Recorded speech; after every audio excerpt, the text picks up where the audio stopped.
Vision d'Anne-Catherine Emmerich sur la vie de notre Seigneur Jésus-Christ. Deuxième partie, vie cachée de notre Seigneur Jésus-Christ. Chapitre 11. Marie et Joseph s'établissent dans la grotte de la crèche.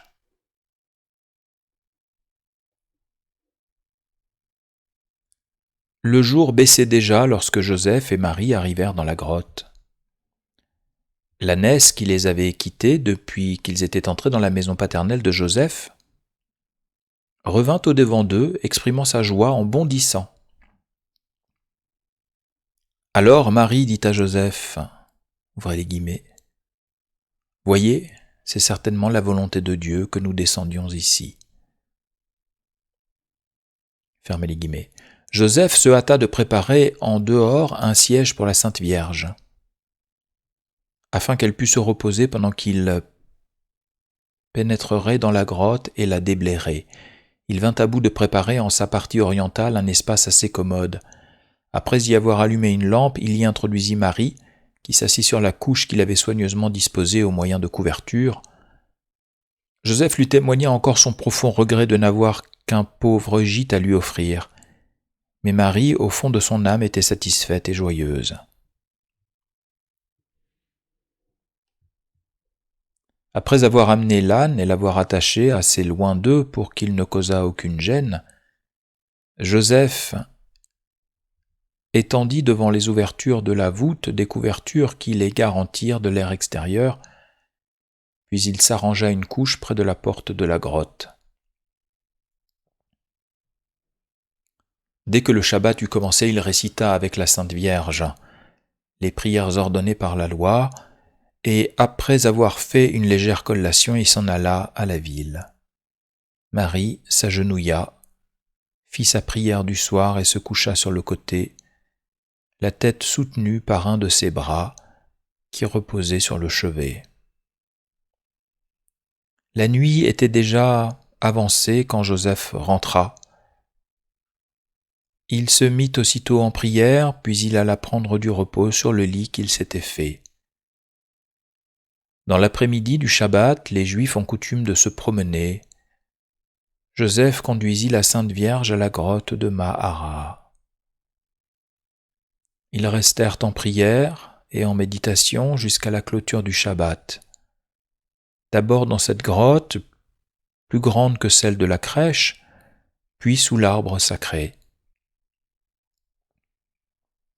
Marie avait prévenu Joseph que la naissance de l'enfant aurait lieu à minuit, heure à laquelle se terminaient les 9 mois écoulés, depuis que l'ange du Seigneur l'avait salué. Elle l'avait prié de ne rien épargner pour recevoir et honorer dignement à son entrée dans le monde l'enfant promis par le Seigneur et surnaturellement conçu.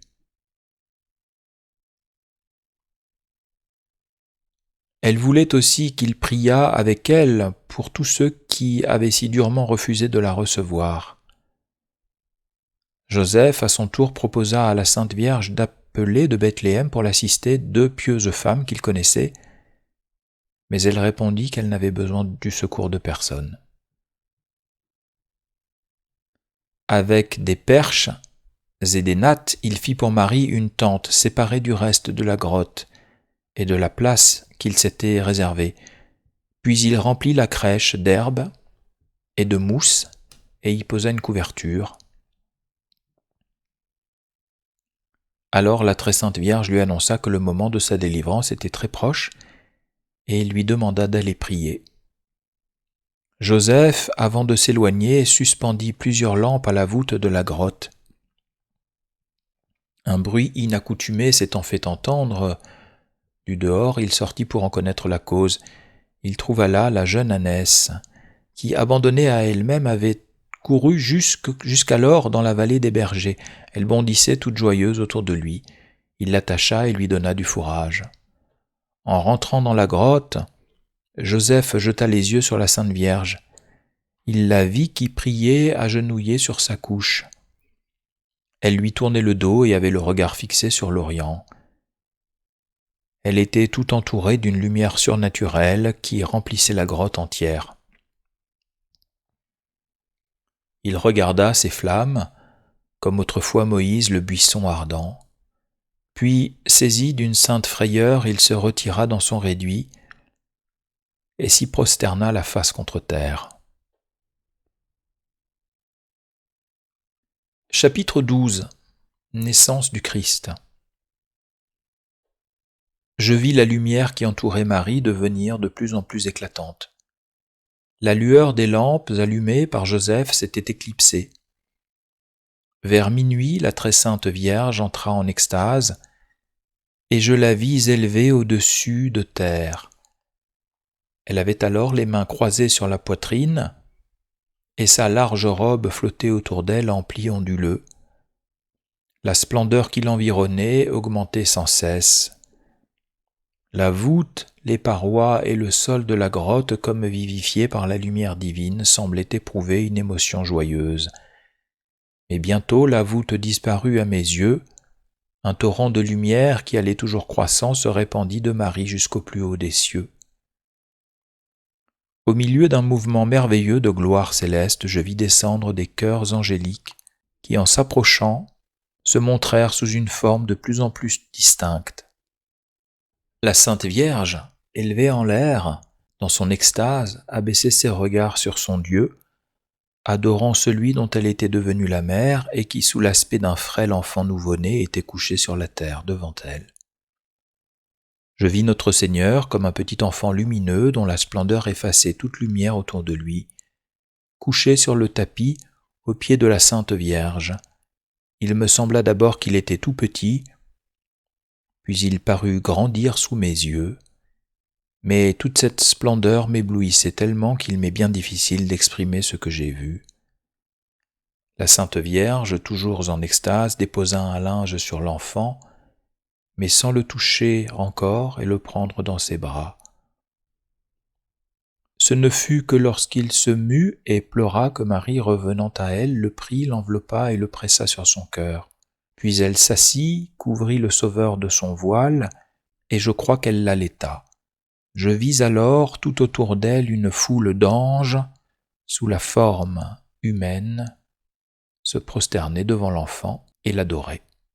Il s'était déjà écoulé 1 heure depuis la naissance de l'enfant lorsque Marie appela Joseph, qui priait encore le front dans la poussière.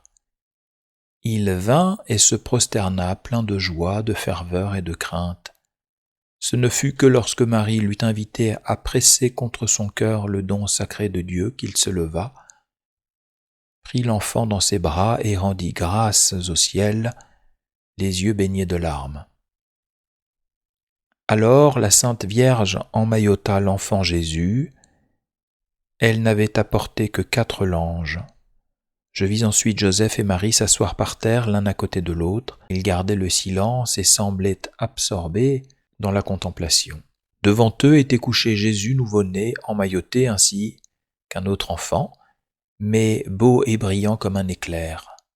« Ah, me dis-je, ici est renfermé le salut de tout l'univers, et personne ne s'en doute. » Fermez les guillemets.